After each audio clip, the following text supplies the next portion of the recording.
नमस्कार, तुम्ही पाहतात मुंबई वॉच। सौजेटी रस्ता वादात 3.59 कोटींच्या कामात निकृष्ट दर्जाचा आरोप। महाड तालुक्यातील सौजेटीकडे जाणारा महत्त्वाचा रस्ता सध्या वादाच्या भोवऱ्यात सापडला आहे।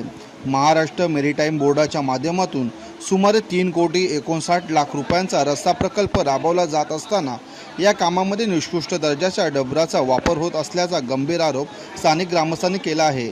ग्रामस्थांचे म्हणणे आहे की हा रस्ता पूर्ण होण्याआधीच निकृष्ट कामामुळे अल्पावधीत खचण्याची शक्यता आहे आणि येत्या पावसाळ्यात परिस्थिती आणखीन गंभीर होऊ शकते।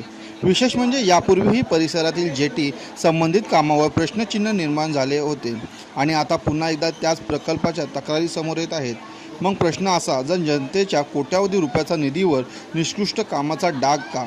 या प्रकरणातील जबाबदार अधिकारी व कंत्राटदार कारवाई कधी होणार? या प्रकरणात मुंबई वॉचची नजर कायम आहे। अधिक अपडेट्ससाठी मुंबई वॉच यूट्यूब चॅनलला लाईक, शेअर आणि सबस्क्राईब करा।